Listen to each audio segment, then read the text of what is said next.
Welcome to A Cup of Gratitude with Amanda Schaefer. Hi, I'm your host, and I'm so glad you stopped by.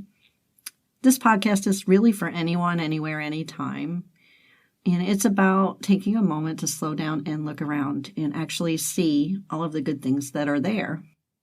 There's no question that asks, is your cup half empty or half full? But I think a better question is, what's in your cup? I mean, a drop of gratitude will benefit your life unimaginably more than a full cup of anything else. So let's settle in and take a look at how we can shift our focus and embrace the joy and the wonder of the life that we have.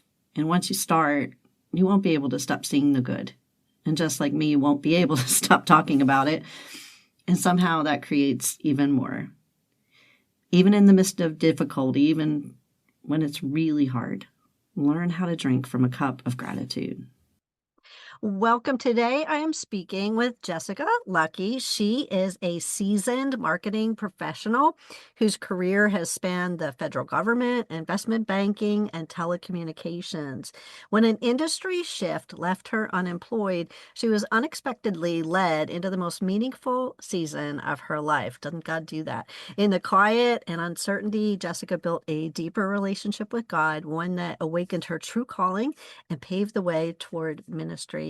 A friend's simple idea to market Jesus became a catalyst for using her voice, creativity, and experience to share hope and faith with others. Today, Jessica is answering that call, walking boldly in her purpose, and raising her two sons, Robert and Gary, who inspire her daily to live with grace, grit, and unwavering faith. Thanks for joining us today. Thanks for having me, Amanda. I'm really looking forward to our conversation. Now, not everyone that I get to talk to have I met in person. Most of the people, if I meet them in person and they're local, I'm meeting them after we've had the podcast. But Jessica and I actually go to two different churches in the same area that had a retreat together, and we met there, which is amazing. And we just connected and started following each other on social media, and here we are. I am so excited to get to share your story. Thanks, Amanda. Yes, it was great meeting you in person and looking forward to share what God has for this time. Yeah, me too. Now, as many of you know who listen, I like to start in the beginning and do things a little differently and work up to what we're doing now in our life. I think, how often do we do that? How often do we look back and really reflect and see, and especially listening with God and prayerfully looking back? I think it makes such a difference. And there's so many things that we end up missing because we're so busy living in the moment. Perhaps we're going through something difficult or traumatic, or perhaps we're just busy, or we're not listening for God. And so whenever we do this, it always ends up being a blessing, not only for me, I get blessed and encouraged every single story, but for the person sharing their own story. Oftentimes, God will bless them with their own story, which is such an amazing thing. We always pray together before we start. And I was just saying in the prayer that God doesn't need us, but he wants us. Like, he asks us to join him in his work. He wants to do everything, including reaching other people who don't know him, with us. And it's just such a beautiful picture of family and community, that from the start, the two greatest commandments are to love the Lord our God with all our heart, mind, and soul, and to love our neighbor as ourselves. Like, there's community from the start. God himself is community. And just having connection with other people who have begun to understand the goodness of who he is such an important part of life. And I'm sure you've run into that too, Jessica, that just having other people around you who have a strong faith and can buoy you up when you need it, and you can edify them when they need it. It's just so important, right? I agree. And I have seen that in this season more than ever.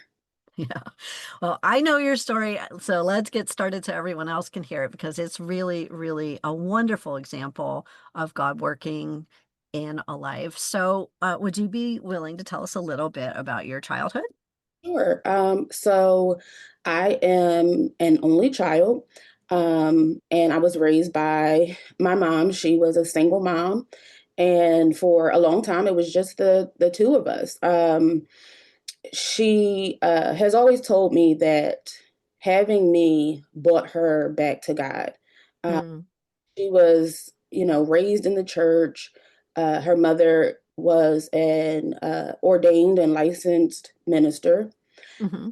So, church and God was always a part of her life. And, as you grow up, you kind of start doing your own thing. And that's what she did.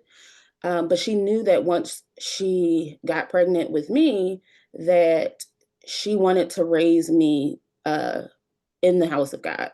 And Hmm. so that brought her back to church, and we went faithfully. I loved church. That was like one of my favorite things to do. And my home church, it just felt like family. Um, Hmm.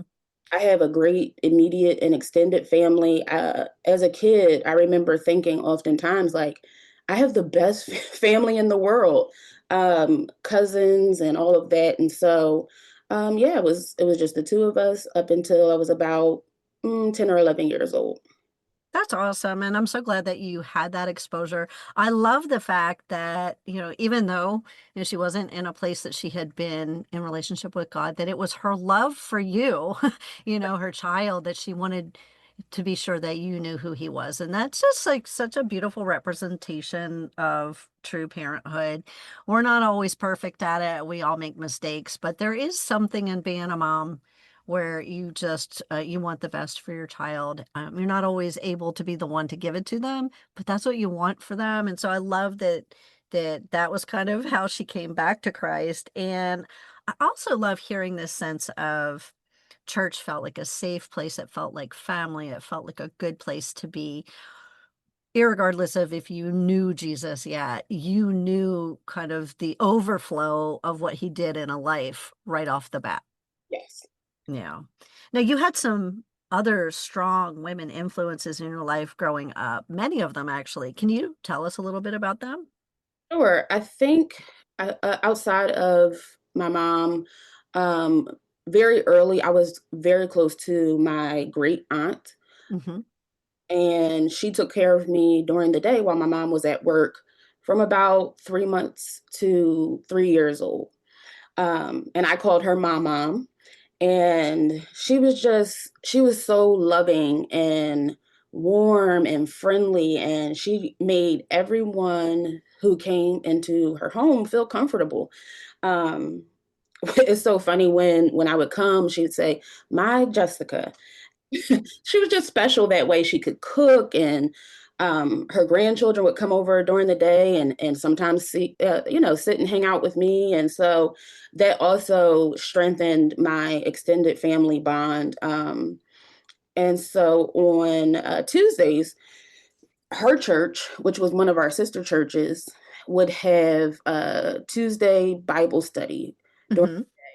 And so it would be at someone's house, and they would rotate, and they would pray and sing hymns and have great food and fellowship. And I remember always looking forward to that time. I was the only child there, uh, Hmm. but it was so much fun. And so it taught me early how to pray, and to, be able to bear everything that I was feeling to God and to others. And so that was like a really memorable time and really inspired my love for hymns. I love hymns. And it was a great time in my life. It sounds like it. I want to go. I mean, it had all of the elements, right? You had community, you had good food, you had good music. It felt warm and accepting and loving. And what a great experience to have as a child. We talked a little bit about some other things that happened in your childhood. So, what was your school experience like for you? I think elementary and middle school were really rough socially. I, Hmm. I excelled in school. I was deemed mentally gifted. And so in elementary school, I would leave the building to get special advanced instruction. And by the time I got to middle school, they had someone in the building on staff to work with the mentally gifted students. So I was considered smart. And socially, it was awkward because I guess I really found out that kids could be really mean. Uh, Mm. and I'm like a kumbaya, like everybody, let's just get along. having Yeah. fun. And so I think that was pretty difficult. By the time I got to high school, I had come into my own and really flourished in that environment. But in middle school, I think the other tough part was I went to an academically challenging school, period. It was Hmm. special at mid school. And at the time, they were second to Masterman. And I think that was my, I guess, kind of challenge academically. It challenged me, and it honestly prepared me for college. Hmm. My mom and I look back over that time, and I really could have probably skipped high school. I'm glad I didn't, obviously, because socially I really grew. But academically, I was prepared for college from going to that school. And so when I graduated middle school, I didn't even say goodbye to people. I just left. I was so over the entire experience. Uh-huh. But yeah, I think I look back now and I can appreciate some of the lessons that I learned on how to deal with people, how Hmm. to be a leader. So it was a challenge, but now I can see the benefits. Yeah. Yeah. Now you had told me even though you lived with your mom, your father was a part of your life regularly, and he came to see you when you were born. He visited regularly. Like, do you have any special memories of those times with your dad? Yeah, I think it's funny. The older I get, the more I look back on the relationship with my dad, and I can smile now because I do realize that even though the relationship wasn't perfect, uh, Hmm. didn't live in my home. My parents were never married. um, I think for what he was able to do, he did it. And so he would come over and cook crabs. We both love crabs, and um, we would dance, and I would stand on his feet. And I remember Hmm. at one point he's like, "Okay, I don't think you can stand on my feet and dance anymore." But he was Uh, he was really easygoing, laid back, uh, hmm. kind guy. And it was a little difficult. My dad, he was married at the time of my birth. And so um, I was a secret, and I knew um, Hmm. pretty much the full background at an early. Hmm. And so I struggled with that. I think growing up, and definitely into my adulthood, I did go to counseling. But yeah, it was really a strange, I guess, dynamic for a kid to try to piece Sure. this together. And Yeah. I knew I had siblings that knew nothing about me, uh, Mm. and so I remember as a kid thinking, well, maybe he doesn't love me, right? So when somebody is keeping something a secret, Hmm. especially a human, you don't have any way to like process that. And Yeah. um, I later grew up to realize it wasn't about love, but it was about just, I guess, protecting himself and his image. And so, yeah, it was difficult. That aspect of my life was difficult as a kid. Yeah, I can hear it even when you're recounting it. You can hear it in the tone of your voice. And you said something really powerful and very important. You said he gave what he could. Mhm.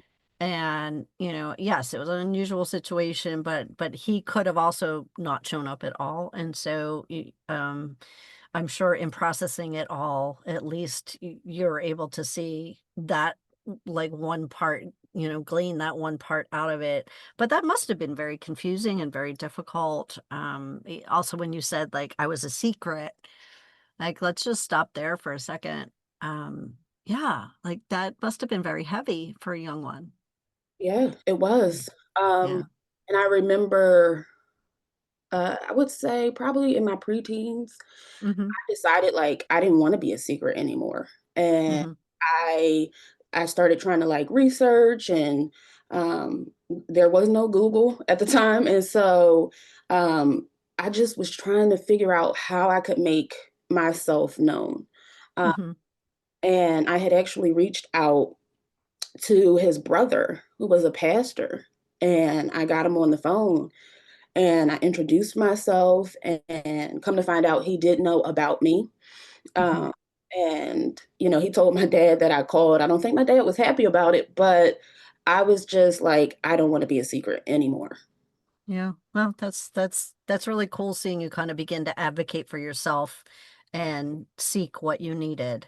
Not everyone does that at a young age. And I do think your intelligence and your kind of maybe being put in a place where it sounds to me like you're well ahead of your years, that not only intellectually, but even emotionally, you kind of took the reins, which not everyone does. Yeah. Um, I did end up meeting everyone after my dad's passing. Um, my oldest sister and my brother came over when I found out. He had already been funeralized and everything. And they came over the night I found out, and they were just, it ended up being a really great relationship. And they were warm, and they bought me an obituary and Mm, clipping from the paper, and so I ended up not being a secret. I got what I wanted, um, yeah. and unfortunately, it was at the time of my father's passing.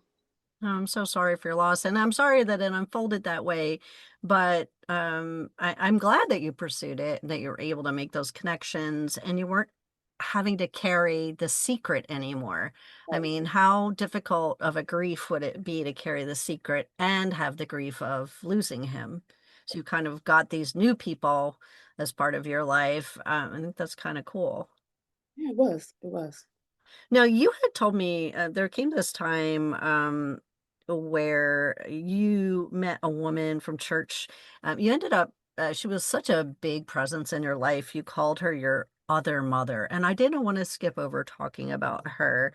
Can you tell us a little bit about her? Oh, sure. So, she was a member of my church. So I've, kind of known her my entire life, and my family knows her extended as well. And so her name is Jackie Mills. And I just thought she was so awesome. Like, she appeared to be, really friendly, and she could sing, and she dressed well, and I was really into fashion. And so we bonded from an early age, and she really became like my person. Uh, Hmm. and as a kid, um, I kind of needed some other direction and some other guidance. And while I still obviously lived with my mom, and eventually my aunt and my grandma moved in, the dynamic in my home shifted. And around, I would say like 11 or 12, we really got close. Um, and unfortunately, around that same time, her husband passed away. His name was James Mills. And so it kind of connected us on another level. Yeah. We did things together, and we went out, and we had a lot of fun, and I would spend the night or the weekend. And so just her encouragement, always talking with me about God, and helping me process whatever I might be going through, from Hmm. the lens of the Bible and from God. And I think um, the relationship was so meaningful because when you're a preteen and a teenager, you Yeah. can get hooked up with some really, bad people, or be influenced to do things that aren't right. But her perspective Hmm. was always, to honor God in my behavior and in my thinking. That's awesome. I love how God peppers those positive people in. Sometimes it's family, sometimes it's, people from church or people from the neighborhood or your friends, parents, whoever it is, that He puts these people around us who can be like a positive sounding board, who can edify us and encourage us and point us to Him, and give us wisdom. I think that's beautiful. Um, I had wanted to ask you when we were talking about, when you met your siblings and after your father's passing, what was it like to finally meet them? Wow. Knowing that they existed, you kind of build these stories and uh, Mm, what they might be like. I had seen a picture of the youngest daughter, and we looked almost identical. But I think it wasn't, I guess, everything that I thought it would be. mm, because you get to learn people's backstories and, they're doing real life. And so I was 17 and they are much older than me. We have an age difference of about 25 to 35 years. Oh, wow. So, my oldest sister, we were the closest when we first met. We hung out a lot together. Um, and unfortunately, we're not as close as we were when we first met. Just different challenges. And unfortunately, my sister, she has suffered from depression and um, she has like some medical issues. She's had strokes. And so, um, Hmm. certain things that she's going through has kind of like pushed us apart. And I guess also me growing up and starting my own life. Mm-hmm. And, my brother, who he reminds me a lot of my father. Unfortunately, he has spent um, most of my life, even before I knew him, incarcerated. And so, it's hard to build a relationship with someone Yeah. always Yeah. back and forth to prison. And then the youngest sister and I, we didn't hit it off really well. I think, I was a kid and she had been the baby for. Yeah. You find out now that there's another sister, another child, and so we ended up becoming cordial, and they both of my sisters came to my wedding. So, we're not as close, I guess, as we could be, but it's great to know them and to have some kind of Yeah. relationship. I Yeah. am close to my brother's son, my nephew Rashawn. The funny thing about that is we met before we really knew anything about being family. He was a part of a church in my neighborhood, and my church teamed up and we had a youth night. And we were in the same prayer group. And he had put out a request for his grandfather and his father. And he was saying that, his grandfather was sick and he didn't know, what was going to happen or why he was sick, but he wanted to pray for him and his father, who was constantly incarcerated. Mm. And so at the time, I give my prayer request, and it was for my father who um, I hadn't seen him in a while and I didn't know what was going on. And we were praying about the same person. Oh, that is amazing. I love that story. Let's just like stop for a second and enjoy God, right? Like he literally had you in the same prayer group praying for the same person. So you were connected as the Holy Spirit was moving. That's a beautiful story. I love that so much. We talk about it often and how, you know, mind blowing it is that Hmm. two people and all of these young people in the same room, that we would be in the same prayer circle. Yeah, I mean, it's so God. It's absolutely, you can't, that's what I love about it. There's certain stories within our story, certain chapters, certain paragraphs where I'm sorry, there's no other way. And I love it because when you tell it, you get to just point an arrow right to God. Like he wants to be a part of everything, even the things that aren't the way that he would have wanted it to be. We live in a fallen world and people make choices that aren't lined up with his heart, and he allows us that choice because he wants to eventually have us truly choose to love him back. But somehow he works to good these things, and his hand is in every little detail, and he gives opportunity. And for me, that was opportunity, you know. That's so cool. It is all for our good and his glory. Amen.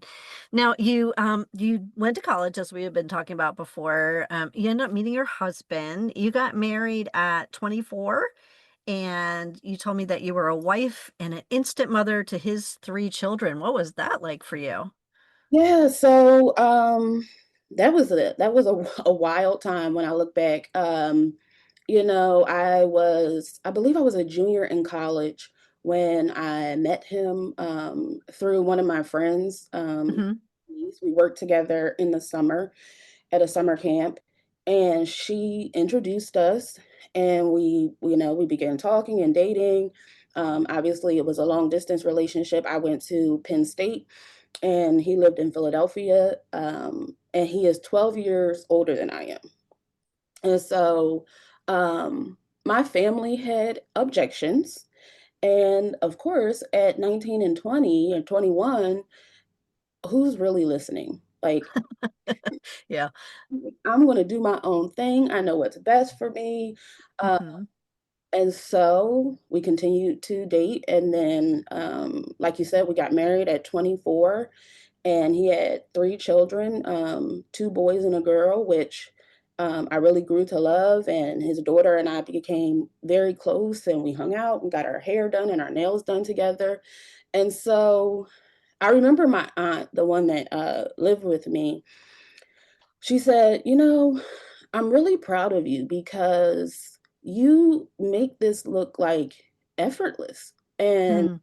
for you to be so young and like handle this responsibility and, finding a job and, raising preteens because they were a little bit older, except his daughter was about 8. Mhm. So, she just couldn't believe how I, like, stepped into this role, and I never even considered, um, how challenging it would be, but Yeah. how many of us are fully thinking at 24? We just we see what we want and we go for it, and, we deal with the difficulties as they come. And so, yeah, and then we had our first child together, Robert, when I was 25. So we were married about a year when Robert came along. Okay. And you're right. I mean, our brains aren't even fully formed at 24. And I know we feel like adults. I felt like an adult at 16, I remember, and finding out later I had no idea what I was doing. And it's just this kind of little illusion that happens. I honestly, I don't think we ever really know what we're doing. We should always be checking in with God, but you feel fully able to make all the decisions. And you were somebody that, as we look at your story, you got to do things like earlier than most people. Mhm. And you were able to. So I would have clearly felt like I knew what I was doing as well. Now, that marriage was a little bit difficult, but it sounds to me like you did your very best and that you really excelled. You had told me during our pre-recording call that you started working and eventually you had found a better job in New York. And you told me about this time when your phone wasn't working and you asked your husband to use his and his hand started shaking. What happened? Yep. So had started working for Morgan Stanley in New York, and I had to commute. And I hadn't been working there very long, and so my family, they had concerns about a 3-hour commute. And I let them know, like, my phone stopped working at my desk right before I was about to leave work, and I called them and let them know, like, everything is fine. My phone isn't working for whatever reason, and then I would let them know when I made it home safely. And so um, I got home, my phone still wasn't working, and so I asked him to use his, and his hand was like shaking uncontrollably as he was handing me the phone. Mm, And so I'm like, So I go into the bathroom and call my mom and my other mom, and I'm like, hey, I'm home, all is well. But then I started going, through his phone, and I saw text message exchanges between him and another woman. And that mm, literally was the beginning of the end. Uh, mm. we never really recovered from that. And there had been similar incidents leading up to that, but that one was really, huge. And yeah, we never recovered. Oh, I'm so sorry that that happened to you. In a strange way, though, how great that you found out about it, Mhm. in time that you could, draw the line and say, hey, there's no recovering from this. Y'all separated, and you had told me that after you guys separated, your one son was diagnosed with autism, and then around the same time, you ended up losing your job. I mean, that sounds like a really heavy time. Those are three things in a row that are all really difficult. So what was life like at that point?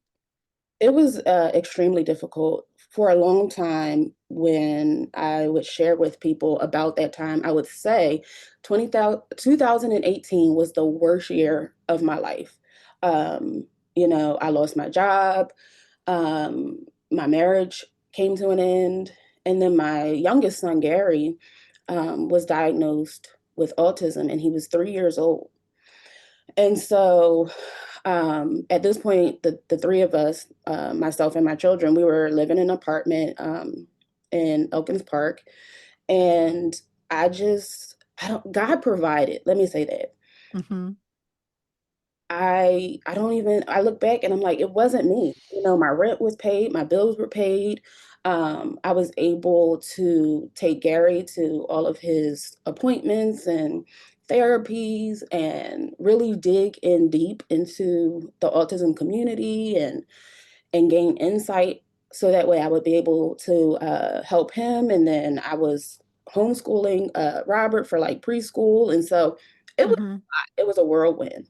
Um, and I think in the beginning of it, I was kind of upset with God, to be honest. I'm like, I feel like I've tried to do this the right way, and I wanted to honor you and get married and have children after marriage, and um, like, how could you let this happen? Mm-hmm. And I also have come to learn that it is okay to ask God questions. Uh, Yeah. he is not afraid of our emotions. And so I just I just kind of was on autopilot. I had to get all of these things done. I had to be a mom. I had to take care of myself to the best of my ability. And so it was a hard time. It was challenging. Yeah, and you're right. I mean, I argued with God. I was very angry with God at many points along the way, and he let me argue with him. He let me yell at him. He showed me what was happening and how he was going to use it for good. He showed me his character, and he is able to withstand whatever, if you're listening, whatever feelings you have. God has a reason why those feelings are valid, but he also has a reason why he can take what happened, even though it might not have been good, and he can use it for good. He wants to use our lives to bridge to other people who don't yet have the hope from having the relationship that we have with him. And that's really, I think, how we go into all the world. By being willing to be vulnerable and share the things that we've been through. And I mean, recently, my latest book, I had to be more vulnerable than I've been in a long time.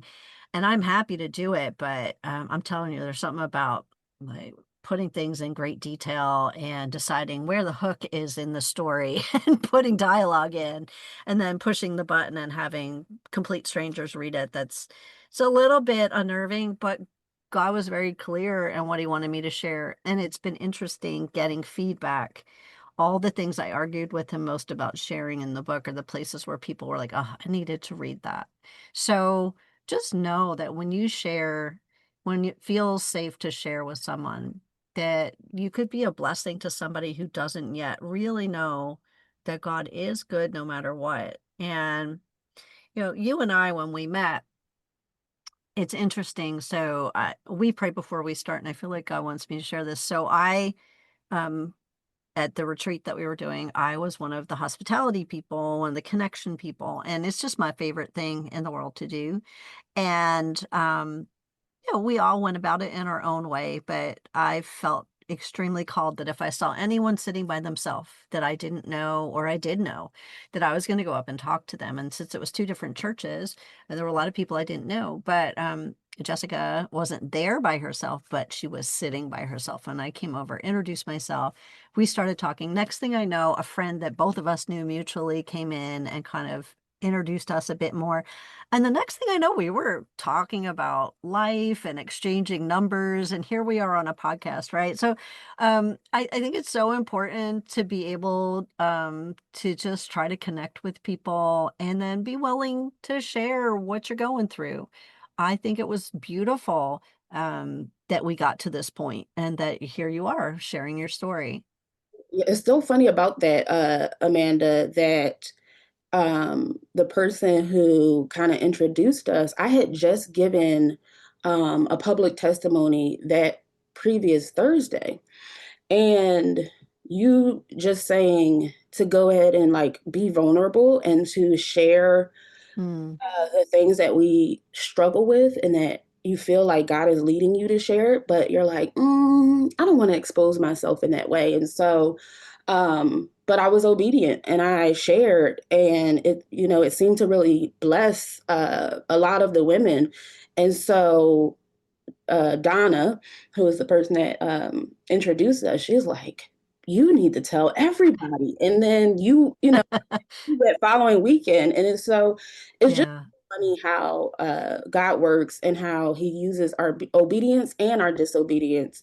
Uh, It's true. It's so cool. It really is. I mean, I knew that you had given your testimony. I did not know it was like the week before. That's so funny.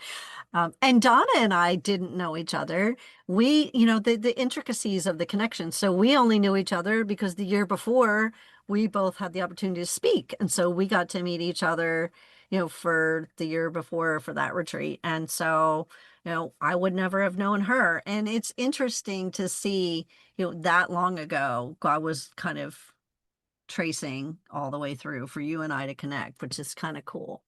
is Yeah. And had you not shared, he would have given you other opportunities. But you're right, it's such a blessing.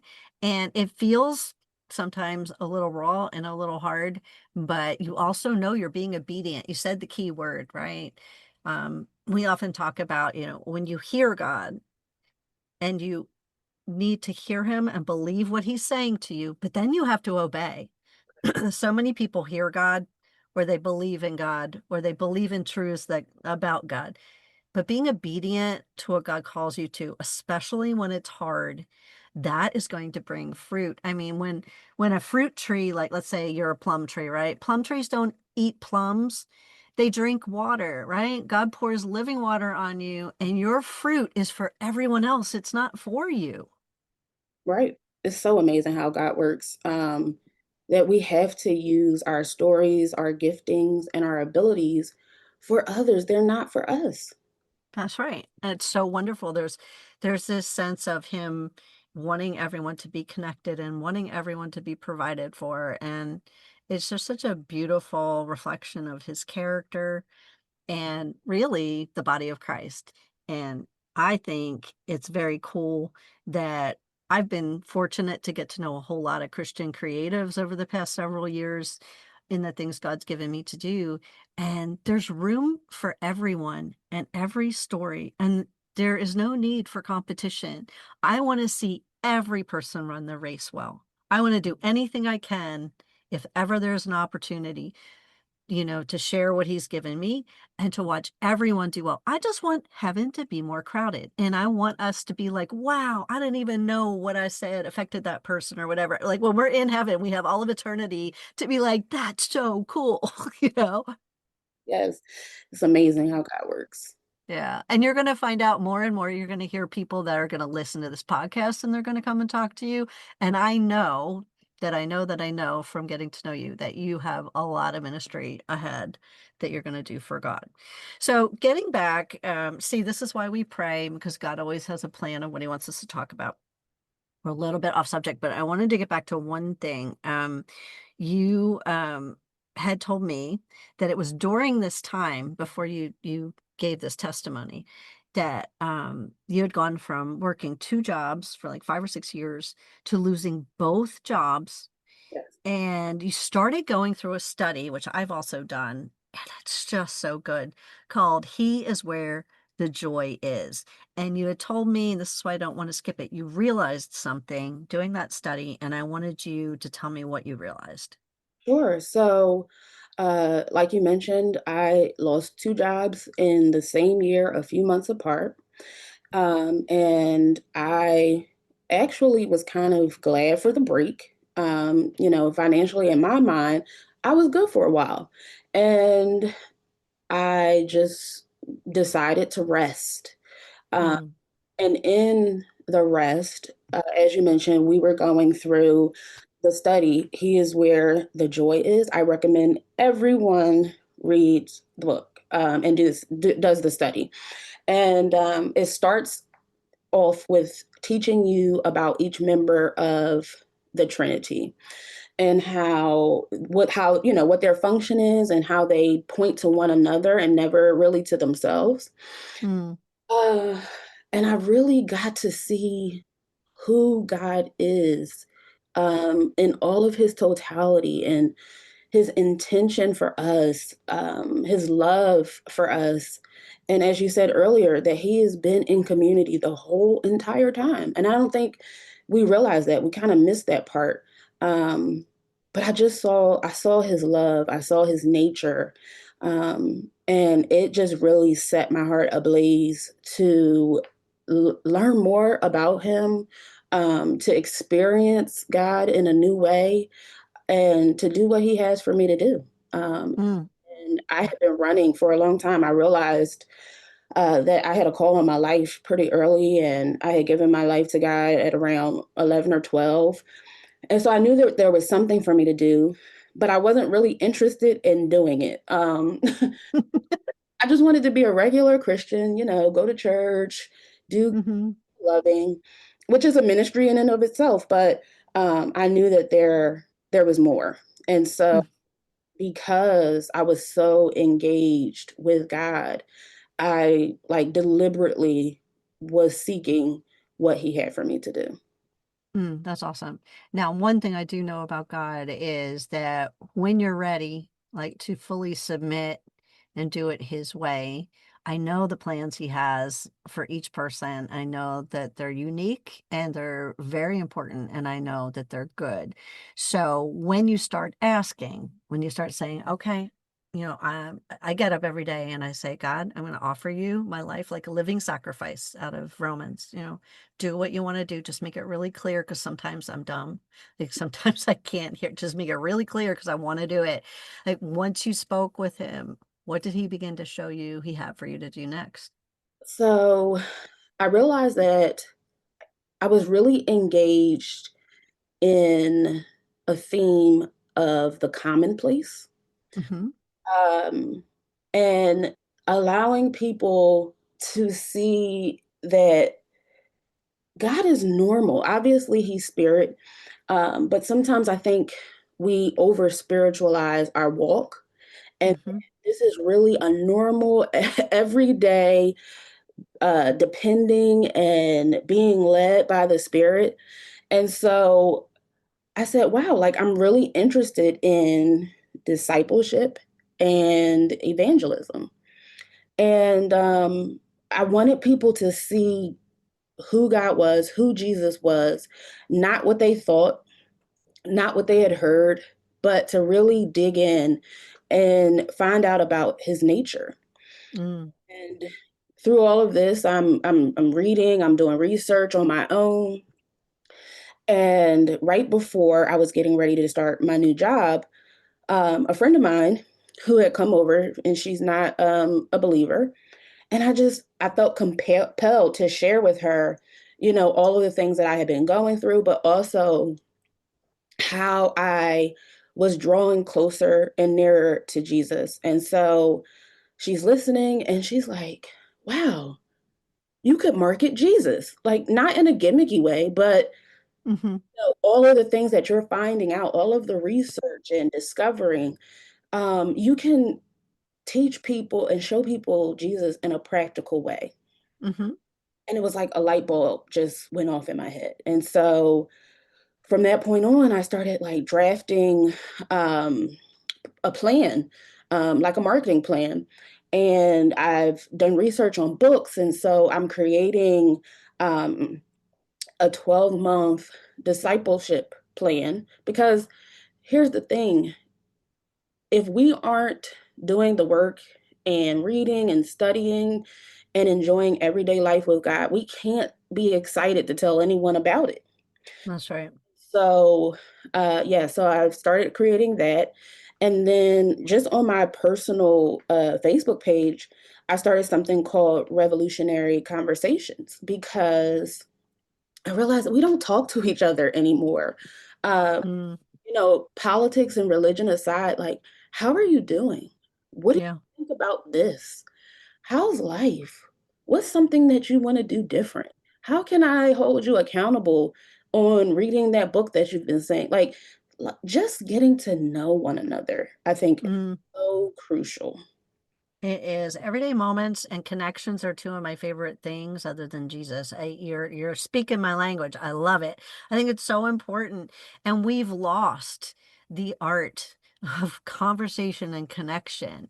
Everybody thinks they're so connected because they're on these screens. And I always say it's kind of like, to me, I feel like it's like you're on your phone. It's like you're encased in bubble wrap. You can see through it and you feel like you have all these connections and all these friends, but it's not real. You can't hear anything. They can't hear what you're saying. And I feel like it's somehow like actually keeping us separated from people. And people are feeling like this need to look a certain way or say a certain thing or have a certain whatever.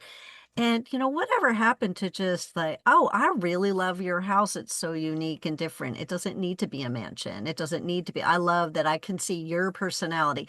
Thank you for welcoming me into your home. I don't really care what it looks like. You brought me in and you gave me something to eat, and we sat down and we had a real conversation. Like, where is that mindset? It's just kind of flown away. And so I love that that's what you're feeling drawn to. And discipleship, I mean, that is just the most important thing right now. And what I'm going to do is I will put in the show notes the social media links for you to follow, and as I do, Jessica, because I do know these things are coming and I know that you're gonna find good things along the way. But it's definitely been a joy to be following her and see what she shares. And I think it's really important too, because you share a lot about your everyday life on social media. You share about your boys, you share about what's going on. I think it's important to be honest and to be like somebody who shares the whole story. You're willing to share, like, what, today kind of wasn't great, but this is what I got out of it, or this is like where I went for solace, or this is, what I'm going to do until I feel better. And that's okay. I don't think everybody's 100% great all the time. Right. And giving room for that, right? Hmm. I think Yeah. with revolutionary conversations, I had to go to where people are, right? And everybody's on social media. And Hmm. so that's where it's starting. I definitely see it becoming some kind of in-person event because we need to touch and feel, and we need to be seen and heard. And so this is definitely a launching pad for something bigger. And I'm just taking it one step at a time, and um, just trying to reach out and connect, because Hmm. God is all about connection. And that's what he's been doing since the beginning of time. Yeah. And he takes us one step at a time. I think if he showed us everything we were going to do at once, we'd either try to run ahead and miss some of the seasons that we need to prepare our hearts to be able to actually carry out what he has for us to do, or we'd be overwhelmed and be like, I can't do that. I know I did not expect to be doing any of the things I'm doing right now. None of them. Not one thing on my everyday did I expect. It looks completely different than I ever would have thought. And yet I feel like God has given me not necessarily an easy life, but an abundant life. He's given me an exciting life in Christ. I wake up joyful, even if my circumstances aren't. I see the good, and that is not how I started out. So, I'll just take that, let alone any other ministry. But having the opportunity to connect to people, having the chance to be kind when someone else isn't, you know, there are all ways that we can influence the world. And the little things, they're the big things, people. Yes, yes. And that's really, what I saw in this time of unemployment. Um, I just saw God provide and show up in different ways, and he used people to bless me. And Mm-hmm. I'm so grateful for, my family and all of those who helped and prayed for me. But more than anything, I'm just so glad that I felt God's love the entire time. Yeah. And as someone who isn't currently married either, one thing that I learned really early once I knew Jesus is like, God is a good husband. Jesus is a good husband. Isaiah 54:5 says that I, the maker of heaven and earth, am your husband. I will take care of you. He has every capability to help us with every need that we have if we'll just trust him. Yes. And he is trustworthy. I highly recommend him. Amen. Me too. Well, Jessica, we could probably go get a cup of coffee and talk for a couple more hours. And we could do that. We could do that in real life, which other people I can't do that with, which is great. We'll have to do that. But I just wanted to take the time to thank you for coming on and being willing to share some of your story. Yeah, thank you for having me. It's been a pleasure. Well, I hope you have a great day. You too. Hey, so I just want to thank you so much for spending your time with me. And I want to challenge you to go out today and to just take notice and to stop and really look around and find at least good thing, one thing to be thankful for. You know, if you do that today, you're going to find so many more things tomorrow without even trying. Because once you start, you begin to see what's always been there. And if you need a refill, you can come join me again for another cup. Make sure to subscribe and have an awesome day and go be grateful.